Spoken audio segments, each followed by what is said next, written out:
Hello मेरे प्यारे दोस्तों, कैसे हैं आप लोग। मैं आशा करता हूँ आप लोग मस्त होंगे। ठीक।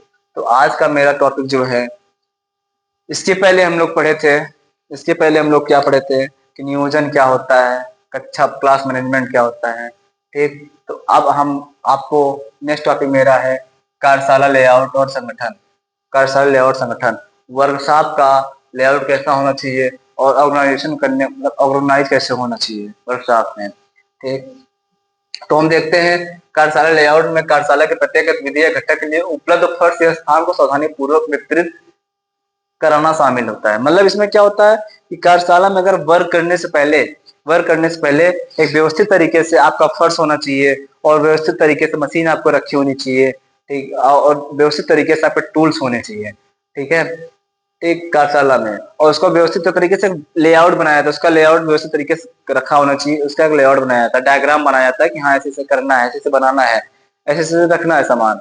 और कार्यशाला में लेआउट बनाने से पहले ये भी ध्यान दिया जाता है कि उसमें वेंटिलेशन प्रॉपर आ रहा है कि नहीं आ रहा है, साफ सुथरा है कि नहीं है, दीवार का जो है रंग जो होता है सही होना चाहिए ताकि आपके आंखों में प्रॉब्लम ना हो। क्योंकि देखो कोई रंग ऐसा होता है कि आपको आंखों को प्रॉब्लम करता है।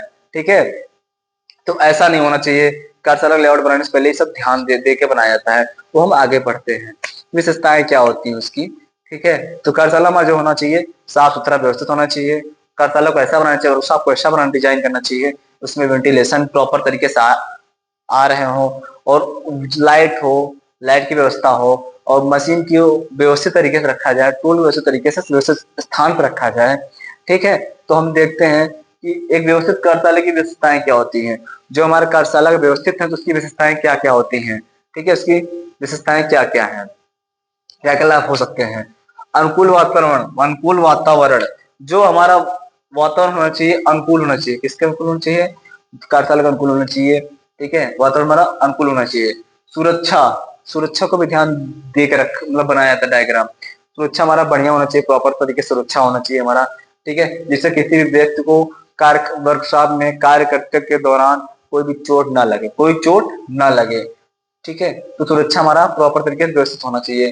तीसरा हमारा क्या है, सुविधा, सुविधा होना चाहिए। कार्यशाला वर्कशॉप में हमें सुविधा भी मिलनी चाहिए जिससे हमारा जिससे हमारा जो है वर्कशॉप में ट्रेनीज को वर्क करते समय कोई प्रॉब्लम ना हो। उसको सुविधा मिलनी चाहिए, आसान मतलब कि टाइम टाइम करना चाहिए। ये नहीं कि 8 घंटे के 10 घंटे करवा रहे हो। ठीक है। क्योंकि देखो भाई मनुष्य है, मनुष्य जो है कंप्यूटर तो है नहीं, कंप्यूटर मनुष्य तो है नहीं। तो उसका जो है ना एक टाइम के बाद मनुष्य की जो है एनर्जी डाउन हो जाती है मनुष्य की। तो उससे अगर एनर्जी डाउन हो गया फिर भी उससे जबरदस्ती काम करवाया जाता है, जबरदस्ती काम करता है वो, उससे फिर आपको चोट लगने की खतरा ज्यादा बढ़ जाती है। ठीक है। तो ये हमारा होगा सुविधा, सुविधा को देखते हुए करना चाहिए। औजार उपकरण और मशीनरी, औजार और जो हमारा टूल्स होते हैं और जो हमारा मशीन होते हैं उसको व्यवस्थित तरीके से व्यवस्थित जगह पे फिक्स रखना चाहिए। ठीक है। उसको बार बार चेक करते रहना चाहिए कहीं प्रॉब्लम तो नहीं है। ठीक है। चेक करते रहना चाहिए। बाद में हमारा क्या, प्रकाश और वेंटिलेशन।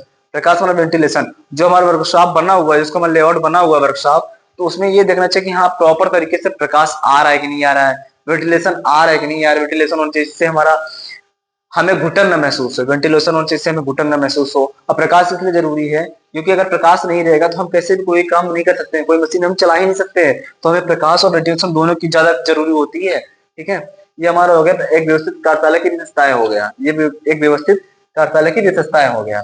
हम देखते हैं मैनेजमेंट, कार्यशाला प्रबंधन। मतलब मैनेजमेंट कैसा होना चाहिए मेरे कार्यशाला का, प्रशिक्षण देने के लिए एक अच्छी तरह से सुसज्जित कार्यशाला आवश्यक है। क्या होना चाहिए कि प्रशिक्षण देते समय एक अच्छी तरह सुसज्जित कार्यशाला आवश्यक है।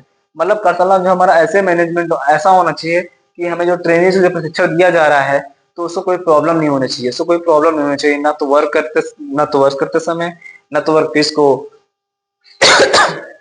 न्यू डिजाइन देने के लिए कोई प्रॉब्लम नहीं होनी चाहिए, ना तो मशीन चलाने के लिए। ठीक है। क्योंकि देखो अगर प्रॉब्लम होगी तो भाई सही से वर्क नहीं कर पाएगा तो चोट लगने का खतरा बढ़ जाती है, चोट लगने का खतरा बढ़ जाती है। इसलिए मुझे कार्यशाला को अच्छी तरह से मैनेजमेंट करना चाहिए, मैनेज करके रखना चाहिए। ठीक है।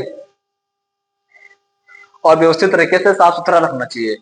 ये कार्यशाला प्रबंधन, सफाई, सफाई आ गया, सफाई भी जरूरी होता है। ले मतलब फर्श, कार्यशाला में सफाई भी होना चाहिए जरूरी। फर्श पर तेल ग्रीस पानी अन्य स्लिप वाली चीजें नहीं होना चाहिए।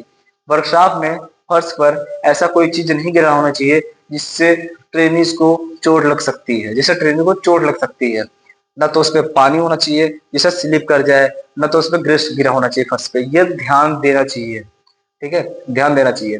जिससे अगर अगर आपका ग्रीस गिरा हुआ है, पानी गिरा हुआ है, चल रहा है, अचानक स्लिप हो जाएगा तो गिर जाएगा, तो अगर स्लिप होगा अचानक तो चोट लगने की डर रहता है, चोट लग सकता है उसको, ठीक है। अब हमारा क्या है, औजार या उपकरण या साफन जो हमारा टूल्स होते हैं उसको प्रॉपर तरीके से काम करने के बाद एक व्यवस्थित जगह पे सुव्यवस्थित रखते हैं और उसको साफ करके रखते हैं। तो साफ करके रखना चाहिए ताकि वो खराब ना हो और नेक्स्ट डे भी काम हो सके सही से, ठीक है। उसको बार बार चेक करते रहना चाहिए।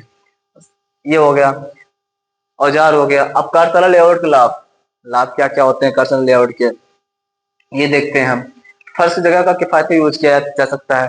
फर्श जो होता है हमारा किफायती यूज किया है, मतलब कि बहुत सावधानी से यूज किया, किफायती यूज किया जा सकता है।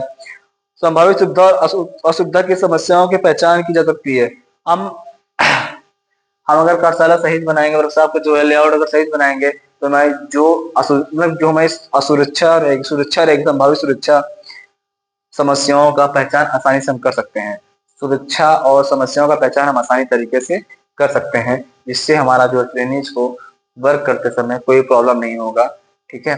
तो ये हमारा हो गया कार्यशाला लेआउट और संगठन, कार्यशाला लेआउट और संगठन, ये हमारा टॉपिक कंप्लीट हो गया है, ठीक है। तो आप लोगों को अगर कोई प्रॉब्लम हो, कोई भी प्रॉब्लम हो, कोई क्वेश्चन करना हो, कमेंट सेक्शन में कमेंट करना, चैनल को सब्सक्राइब करना और अपना भर भर का प्यार देना। जय हिंद।